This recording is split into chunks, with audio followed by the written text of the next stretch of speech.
Paz e bem, meus irmãos e minhas irmãs. Estamos na segunda-feira da 18ª semana do Tempo Comum, dia 4 de agosto. Hoje a igreja celebra a festa do Cura d'Ars, São João Maria Vianney. Ele é patrono dos párocos e viveu de 1786 a 1859, na França. O nosso evangelho é retirado do livro de Mateus, capítulo 14, versículos de 13 a 21. Naquele tempo, Jesus ouviu dizer sobre a morte de João Batista. Ele voltou e uma grande multidão o seguia, e eles estavam num lugar deserto. De modo que os discípulos se aproximaram dele e disseram: Mestre, despeça esse povo, para que ele possa ir buscar alimento nos vilarejos. E Jesus respondeu: Não é necessário despedi-los. Dai-lhes vós mesmos de comer. Eles, porém, responderam: Mas, mestre, como poderemos alimentar esta grande multidão se só temos 5 pães e 2 peixes? Jesus ordenou: Traga-los para mim. Eles trouxeram os pães. Jesus então elevou os olhos para os céus e fez uma oração de ação de graças. Depois ele partiu os pães e os peixes.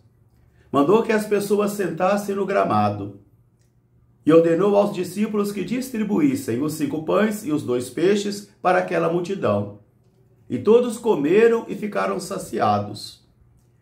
E eram mais de 5.000 homens, sem contar as mulheres e também as crianças. Palavra da salvação. Meus irmãos, minhas irmãs, novamente nós estamos aqui para nos alimentarmos da palavra de Deus. E dentre os exercícios espirituais para progredirmos em nossa fé, a oração pessoal, a leitura diária da palavra de Deus e também a vida sacramental, a missa, a confissão, o terço de Nossa Senhora também que nos ajuda. Aqui nós encontramos então um alimento sólido, forte, que tem o poder de robustecer a mim e a você. E principalmente de nos conferir também o discernimento do Espírito.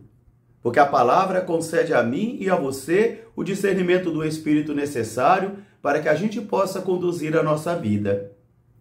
Na primeira leitura de hoje, retirado do livro dos Números, nós encontramos aqui uma reação negativa daquele povo que saíra da escravidão do Egito.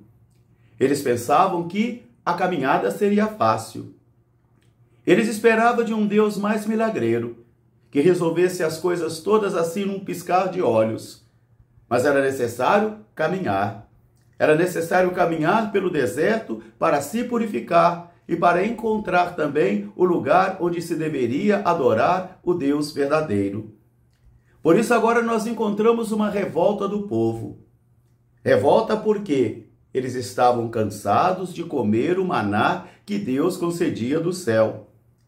E eles começaram então a praguejar a Moisés e ao Senhor.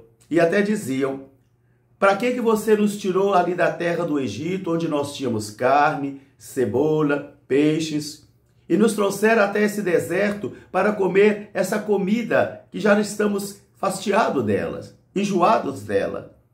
E eles se revoltaram contra Moisés e também se revoltaram contra o Senhor. De modo que essa travessia do deserto, nós vamos encontrando constantemente as revoltas do povo.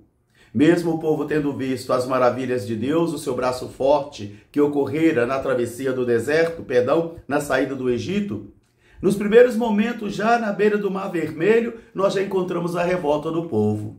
Depois o povo se revolta porque não tem água. Agora o povo revoltava porque não tinha carne.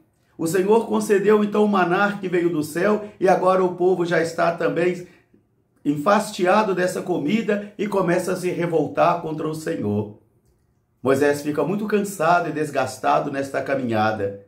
E revoltado também, ele se revolta contra o Senhor e diz: Não fui eu que criei este povo, não fui eu que o libertou das terras do Egito. Então por que colocaste esse peso sobre as minhas costas? O povo está revoltado. E Moisés então será o intercessor do povo, o intercessor perante o Senhor para que o povo não pereça. Meus irmãos, minhas irmãs, assim também é a vida de cada um de nós. Às vezes queremos o Senhor como um gênio da lâmpada para resolver todos os nossos problemas magicamente, automaticamente.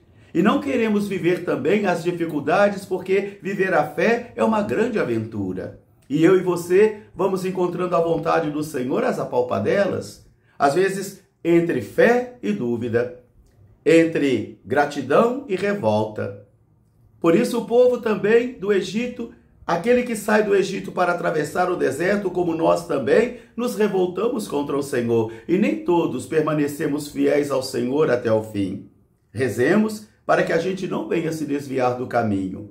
Rezemos para que eu e você também não fiquemos perdidos nas estradas da vida, porque a aventura da fé é justamente esta.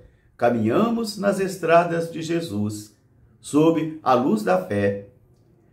Após então aquele banquete de Herodes, no evangelho de ontem, quando Herodes ia ali num banquete de festivo, para celebrar o seu aniversário, um banquete regado por vinho, luxúria, por falsidade, por engano e principalmente uma tentativa de calar a profecia, de matar o profeta de Deus. Aqui nós temos então agora se contrapondo dois banquetes, o banquete de Herodes, o banquete de Jesus. O banquete de Herodes, ele é totalmente movido pela inveja, pela ganância, pela falsidade e a tentativa de calar a profecia e produz morte. E agora nós temos agora o banquete de Jesus. O banquete de Jesus é um banquete que nasce de uma mirada de Jesus, de uma visão de Jesus. Jesus olha para o povo com compaixão. Jesus percebe que o povo está cansado, angustiado, desfalecido. Por isso ele tem compaixão deste povo. E ali ele vai congregar esta multidão. Os discípulos querem passar o problema adiante. Esse problema não é nosso. Despeça o povo para que ele vá aos vilarejos e compre comida para que coma e não venha desfalecer. Mas Jesus vai dizer, não precisa despedir o povo. Dá-lhes vós mesmos de comer. Os discípulos apresentam a Jesus então agora as suas fraquezas, as suas impotências. Senhor, mas como vamos alimentar este povo todo? Aqui só temos 5 pães e 2 peixes. Mas 5 pães e 2 peixes sem Jesus são 5 pães e 2 peixes. Mas com Jesus é uma potência. Por isso Jesus ordena que tragam os 5 pães e os 2 peixes. Jesus vai olhar para o céu. Jesus vai agradecer ao Pai. Jesus vai abençoar os pães. E Jesus vai multiplicar aqueles pães que serão fonte de vida para o povo. Vai alimentar o povo, vai saciar o povo e vai devolver a força para aquele povo. Jesus ordena que o povo se sente no gramado. Jesus ordena que os discípulos distribuam os 5 pães e os 2 peixes para o povo. E todos comeram. E todos ficaram saciados. Meus irmãos, minhas irmãs, isso aqui é muito mais do que um conto da carochinha. Isso aqui é uma força viva. É uma potência de Deus. Porque 5 pães e 2 peixes sem Jesus são tão somente 5 pães e 2 peixes. Mas com Jesus é uma potência. E onde Jesus está presente, tudo é possível. Jesus alimentou 5.000 homens, sem contar as mulheres e as crianças. E daquilo que sobrou, eles recolheram ainda 12 cestos. Que esta palavra de hoje ajude a mim e a você a redescobrirmos em nossa vida que Jesus é o Deus do impossível. Um grande fraterno abraço para todos, paz e bem. Até amanhã, se Deus quiser. São João Maria Vianney, rogai por nós. Paz e bem.